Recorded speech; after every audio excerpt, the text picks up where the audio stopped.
बेटा होना चाहिए। लेकिन अब मैं एक आंकड़े बता रहा हूं, जब ये लाडली लक्ष्मी योजना बनी 12-13, ये तो 6 में बनी थी, 12-13 में 1000 बेटों पे बेटी पैदा होती थी 912। इस साल भारत सरकार के आंकड़े आए, मध्य प्रदेश में अब 1000 बेटों पे 956 बेटियां जन्म ले रही है। बेटियों की संख्या बढ़ रही है।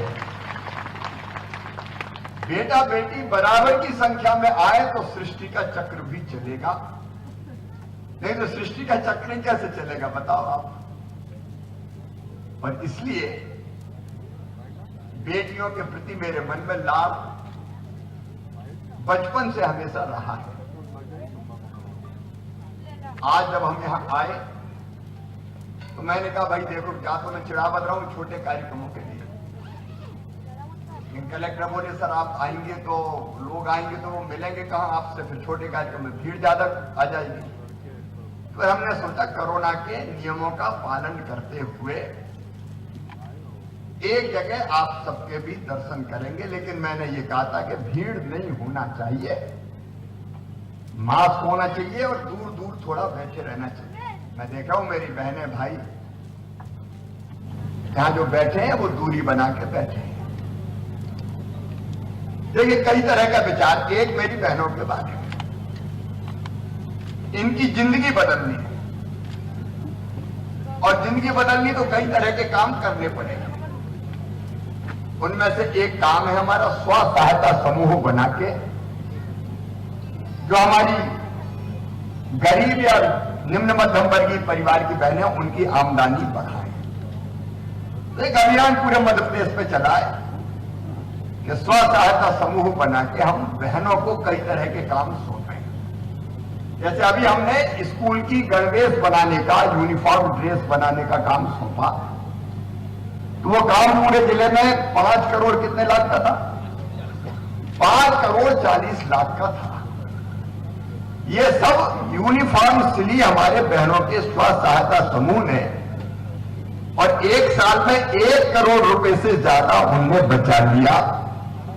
तो ये उन स्व सहायता समूहों के पास ये पैसा गया, मतलब बहनों के पास पैसा आया। अगर ये हम नहीं करते तो कोई बड़ा ठेकेदार बनूंगा पैसा उसके खाते में जाता। हमने तय किया कि 7 पोषण आहार बनाने के कारखाने हमारी बहनें ही चलाएंगी। उनमें से शायद एक अपने देवास जिले में खटांबा में, उसमें काम शुरू हुआ कि नहीं, अभी चालू हो गया, पोषण आहार बनने लगा। इधर आओ मेरी बहन, अब देखो कोई कल्पना कर सकता है कि पोषण आहार बनाने का काम ये बहनें कर रही है, कारखाना। अभी क्या होता था, अभी बड़े ठेकेदार ठेका ले लेते थे और 800 करोड़ रुपया का काम था, 800 करोड़ का काम उनको मिलता था। वो 800 करोड़ रुपए का काम अब इनको मिल रहा है, मतलब अलग अलग जो समूह है उनको मिल रहा है, ताकि बहनों के खाते में पैसा जाए। अभी बात मिसल करती, देखो मेरे दिमाग में है कि एक बहन की आमदनी धीरे धीरे ऐसी कोशिश कर शिवराज के 10,000 रुपया महीना हो जाए तो वो अपने घर का कामकाज करते हुए अपने पैरों पे खड़ी होकर अपने परिवार को चलाने में भी मदद करे। और किया लगा के कई जगह खरीदी के काम में भी लग गई है, कई जगह अलग अलग तरह की चीजें बनाती है, बड़ी, पापड़, अचार, साबुन, सैनिटाइजर, मास्क, बड़े बड़े काम कर रही है। तो धीरे धीरे उनकी आमदनी बढ़ रही है। अब एक काम और जोड़ा है, बांस का रोपण का काम, वो काम भी हाथ में ले रही है ना बहन। बिल्कुल बहन, आगे बढ़ते जाओ, भैया तुम्हारे साथ है, इसलिए तो फिर मुख्यमंत्री बन गया, बीच में लोग हट गया था। तो ये महिला सशक्तिकरण की दिशा में एक बड़ा कदम। मैं अपने किसान भाइयों से भी निवेदन करना चाहता हूं एक तो ये कि वो बीमा का पैसा 2020 का, बस ज्यादा मेरी कोशिश है कि सब विवाद निपटा के इसी महीने खाते में डाल दूं, ज्यादा से ज्यादा फरवरी का पहला सप्ताह। अब आपको पता नहीं मामा कितनी कड़की में से गुजरा है कोरोना के कारण। इस बार थोड़ी हिम्मत हमने कर ली कि इस बार लॉकडाउन मत करो यार, जरा हिम्मत से निपटो, नहीं तो सभी चीजें बंद हो जाती है, खजाने में पैसे ही नहीं बचता, तनख्वाह के लाने पड़ जाते हैं। तो दो चक्कर दो कोरोना के वो, और इस बार तय किया कि मास्क लगाएं, दूरी बनाए, लेकिन काम धाम चालू रहने दें ताकि दुनिया भी तो चले, रोजी रोटी भी चले, तो वो भी डालूंगा। आप बिल्कुल चिंता मत करना, मामा उधारी नहीं रहने देगा। थोड़ी सी देर हो गई है, लेकिन कंपनियों से विवाद था कुछ, वो पैसे का इंतजाम मैं कर रहा हूं। दूसरी बात, फसलों के बारे में विविधीकरण हमको करने का सोचना पड़ेगा। एक अपन सब किसान बैठे हैं, अपन दो चीजें सोचें। गेहूं, मैं ये नहीं कह रहा कि नहीं पैदा नहीं करना चाहिए, लेकिन इतना भारी मात्रा में गेहूं है कि मेरे पास आज समस्या ये, अभी धान की खरीद चले कि रखेंगे कहां हम गेहूं, खरीदेंगे चाहे बाहर खेतों में भी बिछा कर करना पड़े। अगर थोड़ी थोड़ी खेती गेहूं की कम करके दूसरी चीजों की बढ़ाएं। अब एक उसमें उपाय है बांस का रोपण। ये बंजर जमीन पर भी हो सकता है और ये खेती की जमीन पर भी हो सकता है। अब देवाल पर बांस के फर्नीचर बन रहे हैं, आप में से देखा होगा कई लोगों ने, ये रखे बांस के फर्नीचर। मेरे जाने के बाद जरा बांस का फर्नीचर भी, कटंगा बांस, और उसमें अगर आप बांस लगाएंगे तो बहन हो चाहे मेरे किसान भाई हो, बांस लगाने के लिए पहले साल 60 रुपया प्रति बांस के पेड़, दूसरे साल 36 रुपया की 40, दूसरे साल 36, और तीसरे साल 24 रुपया प्रति जीवित बांस वो देंगे प्रति बांस के पेड़ की। और खरीदने की गारंटी 20 साल तक। क्या नाम है कंपनी का? आर्टिसन। ये कहां की कंपनी का नाम? अरे अपना नाम, अपने देश का नाम रखते हैं, आर्टिफाइटिसन का। चलो जो भी सन हो, किसान की आमदनी बढ़नी चाहिए। तो 20 साल तक खरीदने की गारंटी, और इनका कहना है कि 1.5 लाख रुपया प्रति एकड़ कम से कम बचेगा। सही बात है कि नहीं? खरी पक्की होकर कह दो, क्योंकि हमको आमदनी कब, देखो दूसरी फसल कब लगाएंगे लोग? तब लगाएंगे जब आमदनी की गारंटी हो। सही बात है कि नहीं? अंधेरे में लगा दी और बिकाई नहीं तो कहेंगे मामा मरवा दिया रे तुमने तो वो गारंटी भी है। तो धीरे धीरे मैं केवल बांस की बात नहीं कर रहा,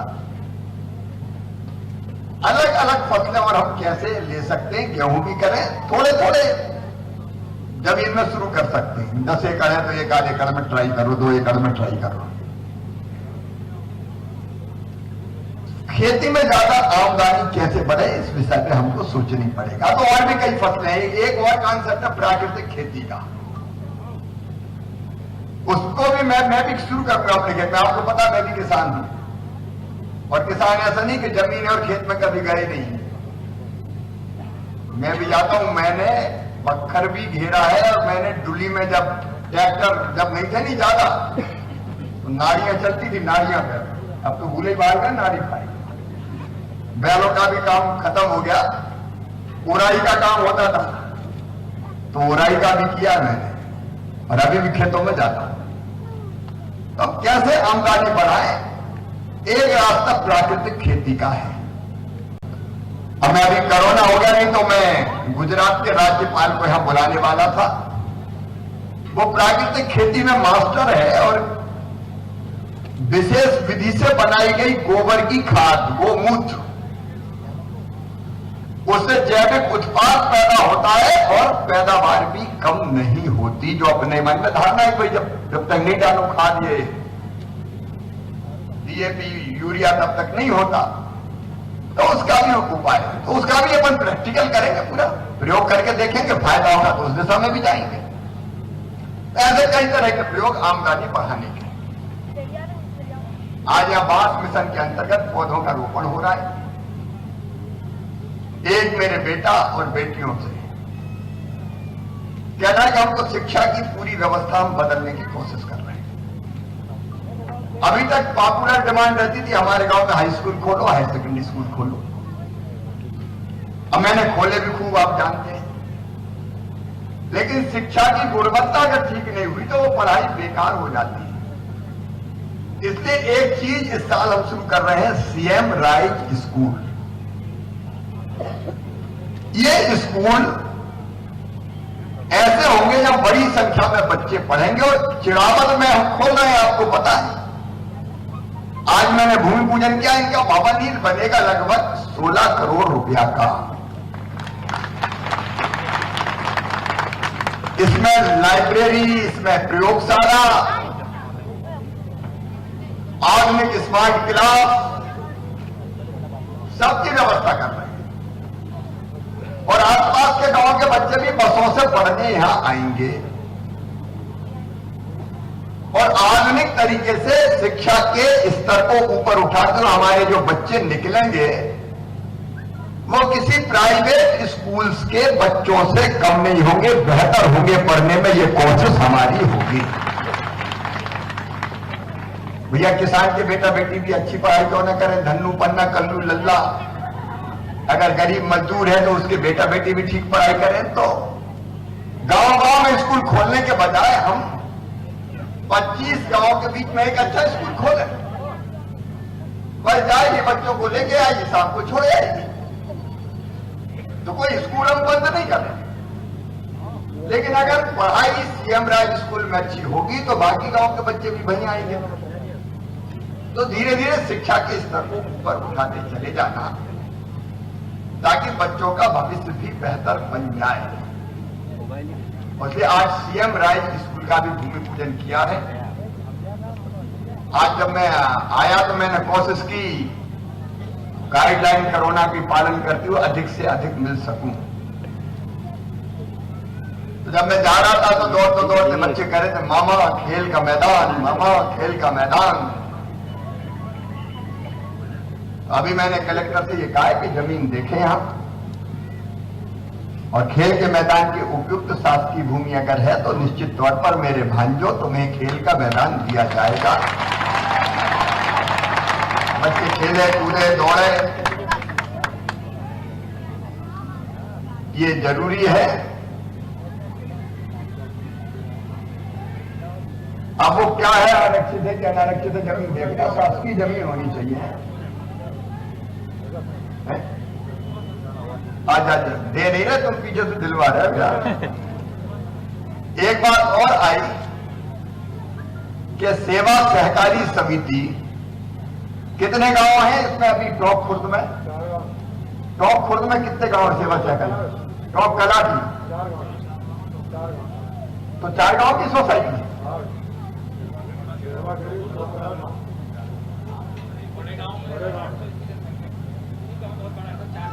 यहाँ 4000 का तो क्या करना, बना दें क्या? तो बना देंगे यार, उसमें क्या दिक्कत। मामा तो है ही मुख्यमंत्री, इसीलिए तो है। अब चप्पा भी दिया तो सोसाइटी भी देंगे।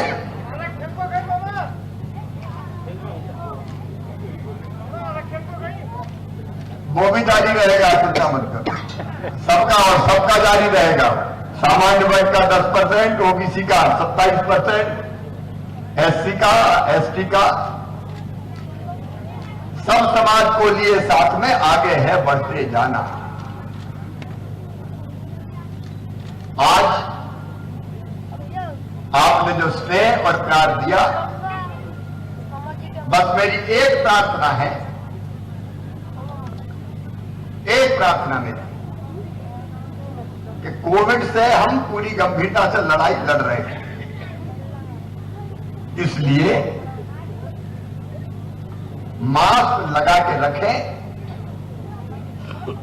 दूरी बना के रखें, क्योंकि कोविड के रहते हुए, क्योंकि तो बार बार आएगा तो क्या करेंगे, जिंदगी जीना तो छोड़ नहीं दें। और इसलिए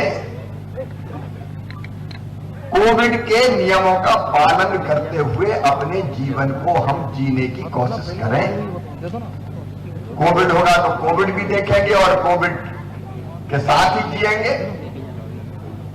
लेकिन अपन ने अगर टीका कौन कौन ने लगवाया, जरा हाथ उठा दो। लगभग सबने लगवाया। क्या 2 डोज कौन कौन ने लगवाया? तो वो भी उठा दो। तो ज्यादातर ने दोनों डोज लगा दिए। अच्छा, 15 से लेके 17 साल के बेटा बेटियों में कौन कौन ने लगाया? वो भी हाथ उठाओ। अब वो भी जो रह गया उनको लगाना है।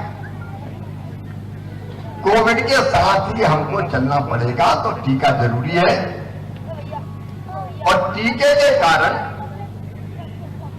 एक बड़ा फायदा यह हुआ कि कोविड तो अभी हो रहा है बहुत लोगों को, लेकिन वो इतना घातक नहीं हो रहा कि अस्पताल में भर्ती होना पड़े या गंभीर हालत हो जाए। आमतौर पे वो जल्दी ठीक हो रहा है। और इसलिए आप टीका जरूर लगवाने जिसने नहीं लगवाया हो, और कोरोना के नियमों का पालन करें। आप सबने स्नेहपूर्वक, आज मुझे भी मिलने में बहुत आनंद आया, सबसे मास्क लगा के मिलना पड़ा। अभी मैं केवल बोल रहा हूं इसलिए मैंने खोला है, मैं फिर लगा दूंगा तुरंत। ये मत समझना कि मुख्यमंत्री लगा नहीं रहा। पत्रकार मित्रों से भी कहना है कि पत्रकारिता करें लेकिन लगा के रखें।